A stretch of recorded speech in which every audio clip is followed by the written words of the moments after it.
Welcome to Climate Forward, the podcast where we explore the actions and stories of the European Climate Pact ambassadors and similar thought leaders in the area of sustainability.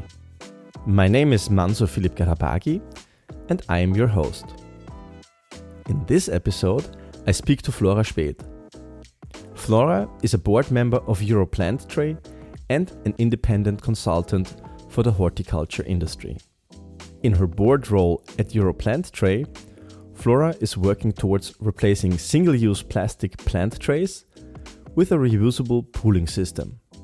When the system will be introduced in 2024, it will save over 40,000 tons of plastic every year. In Germany, about 150 million of these trays are being used every year.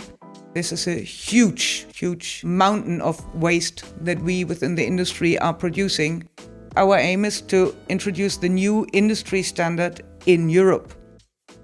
Flora Späth, welcome to the Climate Forward podcast. Thanks for having me. You are a board member of the Euro Plant Tray and you're a self-employed consultant in the horticulture business.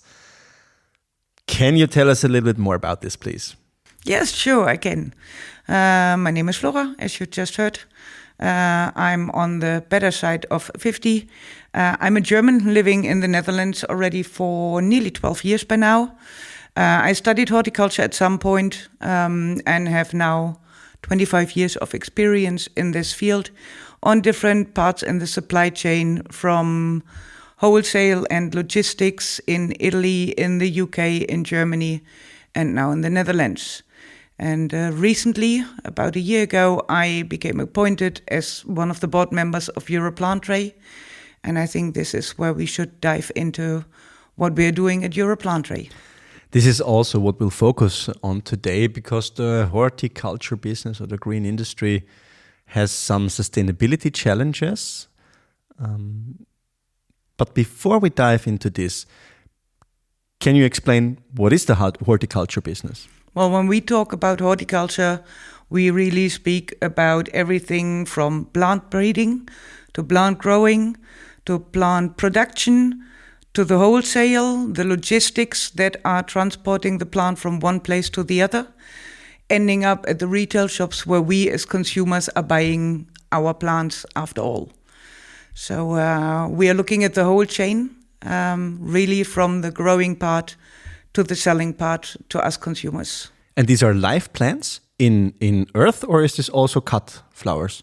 The cut flowers are also part of horticulture, but my special field of expertise is really the live plants, the living plants, the plants that you plant in your garden, the plants that make your living room more green and more healthy for you and your kid.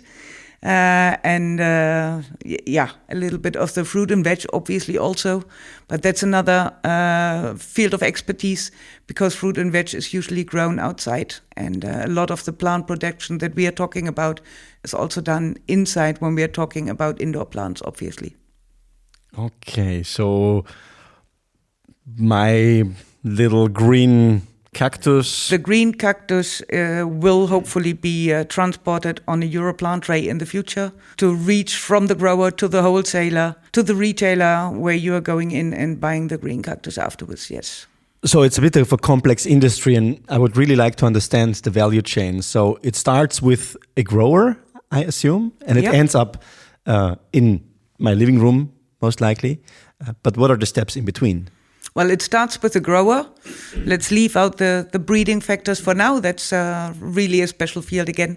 But it starts with the grower who's propagating the plants, making them grow to the size that we as consumers want them.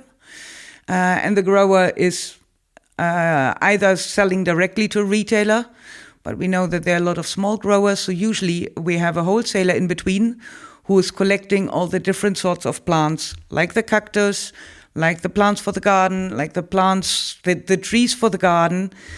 He's combining everything, offering the whole assortment for indoor and outdoor plants to the retailers. And the retailers are choosing from him to have one contact person or a couple of contact persons for the assortment that they want to sell. So I understand the value chain now. It's quite complex, and I assume also this is happening across countries in Europe and not just within one country. So the logistics must be a big challenge, right? Because you need to get plants either out of the earth or out of the place where they're grown to the supermarket, to the consumer. And I think this is where we're sort of building the bridge to what you're doing now, the Euro Plant Tray, right? I mean, how does it happen, right? How are plants shipped at the moment? Well, plants are shipped on trolleys. And you can imagine you know the trolleys. I'm very sure if you think back of the last time you went shopping in a DIY store, especially now in spring, you see these amounts, these walls of trolleys, steel trolleys with plants in front of the retail stores. That's also a pooling system, these trolleys. I used to work for this company as well for more than 10 years. And small pots, if you would just put them on the trolleys, which are moving, there are wheels under them, you could imagine would fall off the trolley and would get damaged during the transport. So next time you're going to a garden center, have a look. The smaller pots up to 17 centimeter are standing in trays. These trays today are one-way trays. So the grower, when he receives the order from the retailer via the wholesaler, puts the plants in this tray thing, which looks a little bit like an egg box, you can compare it. But it's made from one-way plastic. He ships to the wholesaler. The wholesaler might shift the tray to another trolley to combine the orders of that particular end customer. Then the plants are going to the retailer, and this is where you are buying them. And what is happening afterwards with the tray? You are taking the pot home with you, but the tray stays behind, and it's simply waste. So we're using this one-way packaging for the sake of 2-3 days of transport, but other than that, there is no value. And why? So this is single-use item. Why are they not collected back and reused? Well, there are some things to be collected and regrinded and reused, but recycling as such is never as environmentally friendly as proper reuse is. And this is what we are going to introduce with the Euro Plant Tray. So the Euro Plant Tray is an initiative of the industry itself, I understand it, or of many, many players that are somewhat connected to the horticulture industry. And it's trying to solve this challenge about, single-use plant trays. Do you have a number of what amount of plastic are we talking about here every year? Yeah, we have a rough estimation. Maybe we need to go back a step further. It's about 2 years ago that the Deutsche Umwelthilfe, the environmental agency of Germany, invited the industry, a lot of different players, about 80 players of the industry, to confront them with the fact of this single-use plastic for the trays. And the estimation at that point was that in Germany, about 150 million of these trays are being used every year. And for Europe, the estimation is something between 500 and 700 million.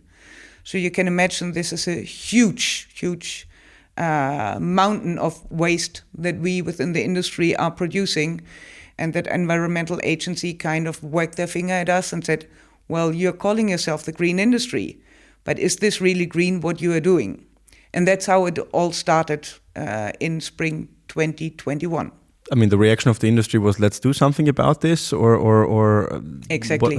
Okay. Exactly. I mean, if you get confronted with facts like this, then I think independent which industry you're in, you can't just say, oh, that was a nice day and I had a free coffee and now I'm going home and I continue how I did before. This was really a wake-up call for the industry and for the players who were there. And the group got together to work on the details how we can solve that problem in the industry. And when I say we, it's really the fact that there's everybody from the supply chain involved. The steps were different or multidimensional. First of all, the idea was, okay, if we can't use single plastic, what are we using instead? They very quickly found that they want to go into pooling and reusing of the trays, because, like I said before, we in the industry also know the trolleys, so it's kind of a logical combination as well. Apart from the environmental advantages. Then there was a questionnaire sent out to 350 companies to find out, well, if we want one tray, what does this tray need to do? What are the specifics that we are expecting from a tray? And when you say 350 companies, these are 350 companies along the value chain that we just explained. So with very different interests. And even though it was initiated in Germany from the German Environmental Agency, the whole project was started on an international basis. So it was not the fact that it was only asked to German guys, but the questionnaire was sent out internationally. Based on that one, the group got specifications at the end. I think it's a book of, I can't remember, roughly 100 pages or so. So it's you think it's just a plant tray, but it's kind of complicated when you really get into the details. At the same time, there were discussions in little work groups. How are we going to do this? Our aim is to introduce the new industry standard in Europe. So there is financial things to be considered, there is sales stuff to be considered, there's logistics to be considered. What is the right form of company to be able to do this?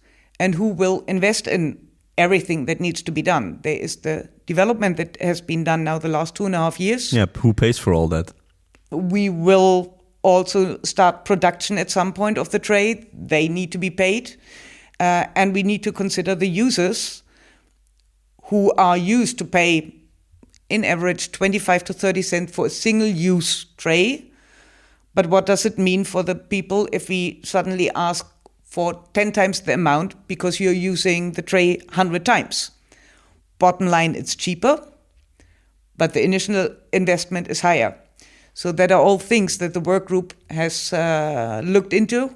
The group made decisions, and then last year, in June, July, there was a moment reached where, due to Kartellrecht legislation, we couldn't continue anymore in a loose project format. So antitrust legislation prevented this? Antitrust law. Obviously, we have big retailers that are usually competing with each other, sitting in the project together, working on one solution. We have wholesalers that are competing with each other, sitting in this project together. So all the meetings are always under supervision of an antitrust lawyer. And we have to be very, very careful on everything, not to share our secrets.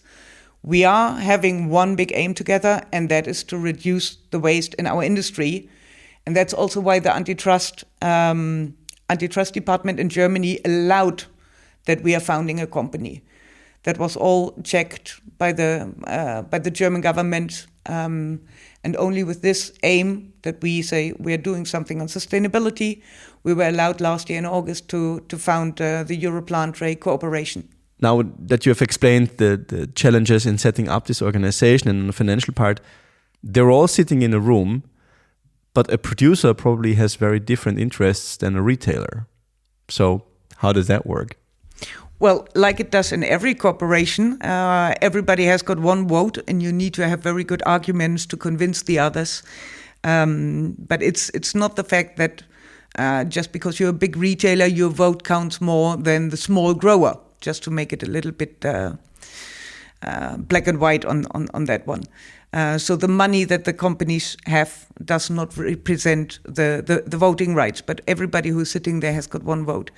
And what I personally, I'm involved in that project since last year, August.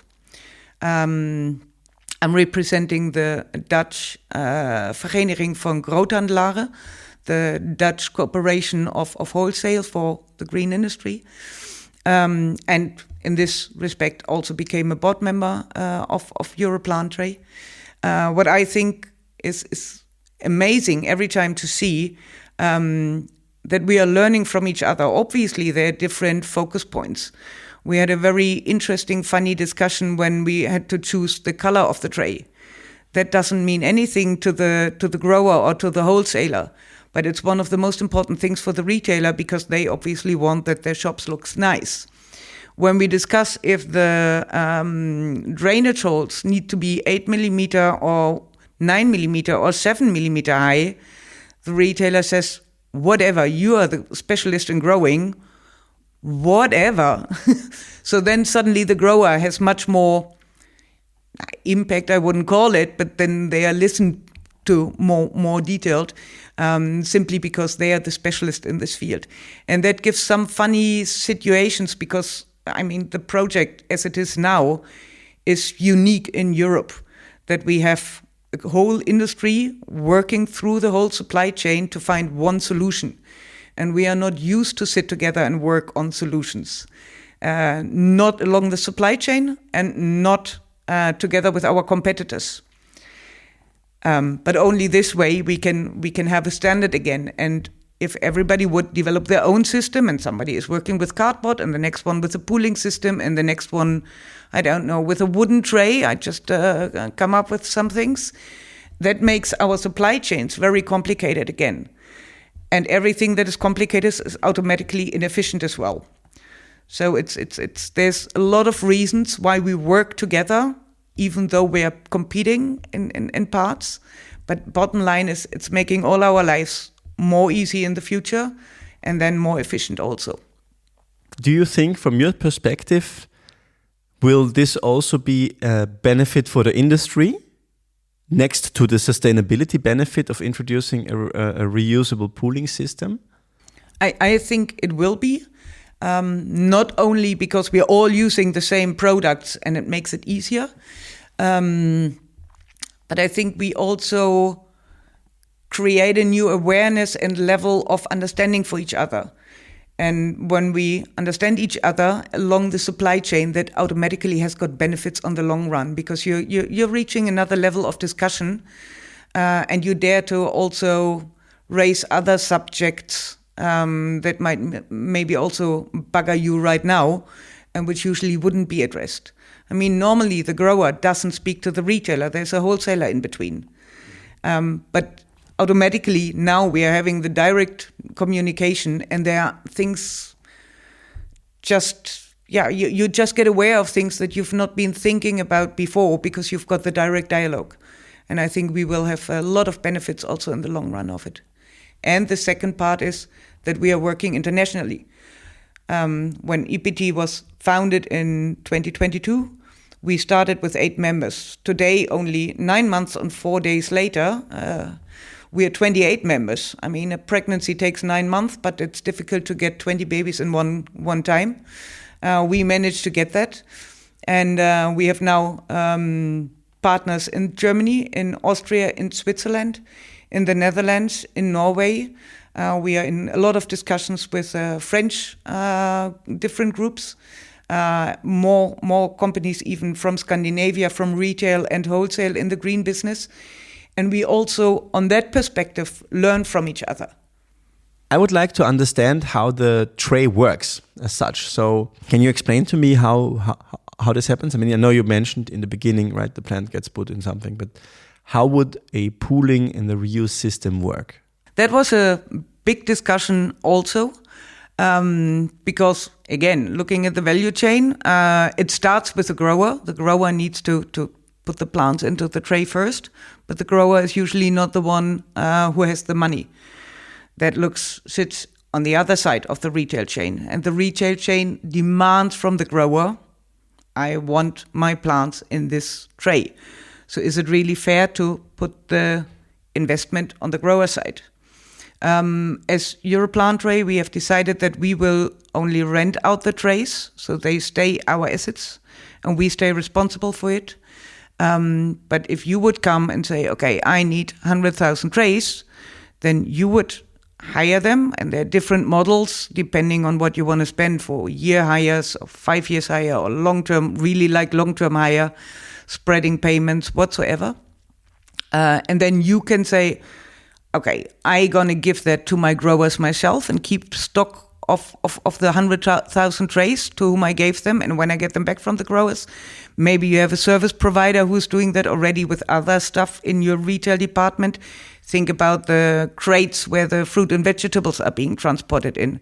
Think about the displays which we find usually close to the payment points, so that we are being tempted to buy some chocolate in the last moment. Well, not we, but our kids.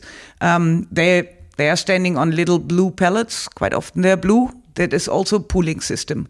So a lot of retailers have pooling service providers already connected, or a service provider who's taking everything together, who is sorting out the rubbish, who's putting into recycling what can go into recycling, and returns these pooling items to the respective pooling companies which are responsible for it.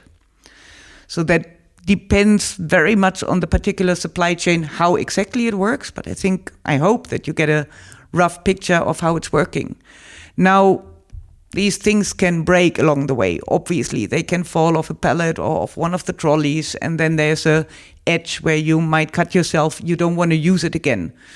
Our system says, okay, if you have rented 100,000 trays from me and they start breaking, at the beginning this will be just through normal damage, but after 15 to 20 years they start to get old and then they have just reached their lifetime. Then you will bring the trays back to us.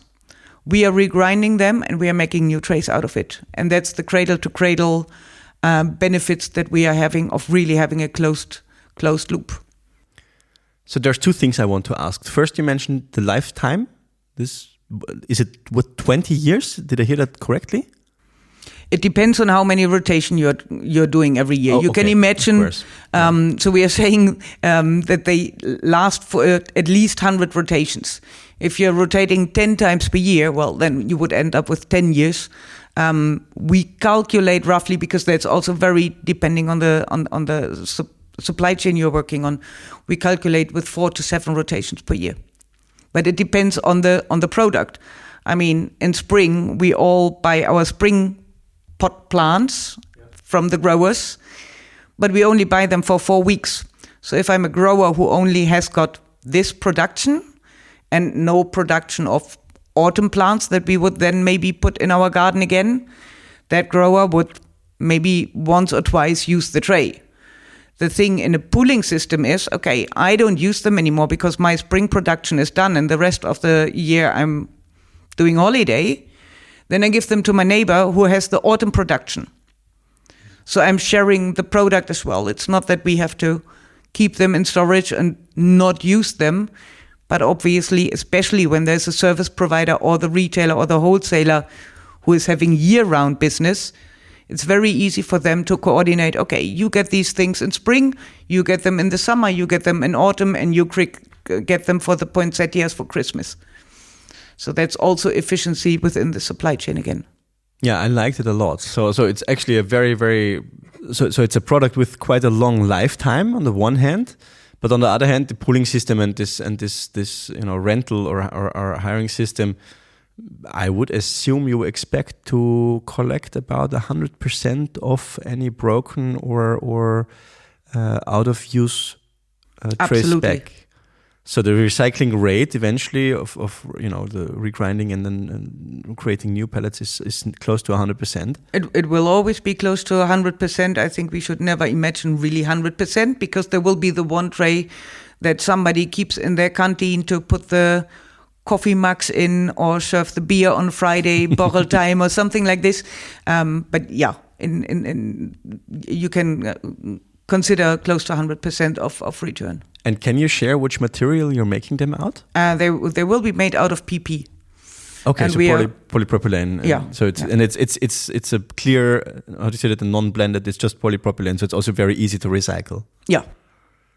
Okay. Wow, so I'm quite impressed. It sounds like a huge innovation that will have a dramatic impact. You mentioned several hundred of thousands of single-use trays being thrown away every year, and if we manage to replace them with a pooling system. Our estimation is that step by step we will introduce up to 100 million trays in the pooling system. We are now working on one size. Obviously, we have different pot sizes, so it's not that one tray fits all because of the different pot sizes that need to fit. We are now working on the biggest group, that is 10 and 11 centimeter. That's your normal plants that you have at home. Also your spring plants that in the spring season. And that's the biggest lump, and also the lump that goes more or less all year round. That's the one that we decide upon in a couple of weeks' time, actually. We have tested 2 different trays of 2 different producers in the market, in the supply chain, and in 2 weeks' time, the General Assembly of the corporation will make a decision with which tray to continue, and then based on that one, also start to introduce the next sizes. And over the years, it's our goal to introduce 100 million trays. And when will we see the first trays in our markets? In spring 2024. Okay, that's very quickly. I think we have to give credits to everybody who was involved until now. It's amazing with which speed that group has been working with all the obstacles. Funnily enough, Corona helped because suddenly everybody was aware that you can work remote and can have Teams meetings. Mm-hmm. So the original group got together every 2 weeks to make the next steps, which is amazing for a project of that size. And also when I'm looking back now, what we've done since the official foundation and what we've achieved with all the colleagues and our members, and the dedication of everybody to put their time in and to sit in work groups and give their input and send the specialists of the companies to discuss details. I think we all have to be very, very proud of what we have achieved until now. And I really can't wait to see the first proper trays in the shops. And I think we will have a little sparkling bottle popping on that day, or maybe even 2. Or maybe even 28. I guess it will be 28 members or even more at that point who will all pop the corks on the sparkling bottle when we have the first trays really going out, because we can be proud of what we've achieved together. Wow, that's a great closing word, I think. So I'm getting excited myself to see the product in stores. Thank you very much, Flora, for taking the time to talk to me about this really, really interesting topic that is maybe not so obvious to all of us, but that makes a really big difference. So thanks a lot for sharing your story with me. Thanks for asking me. You just listened to Flora Späth. Flora talked about how EPT, a reusable plant tray, is revolutionizing logistics in the green industry and saving over 40,000 tons of plastic every year. If you want to hear more about the European Climate Pact ambassadors and similar thought leaders in the sustainability space, subscribe to my podcast so you don't miss out on new episodes.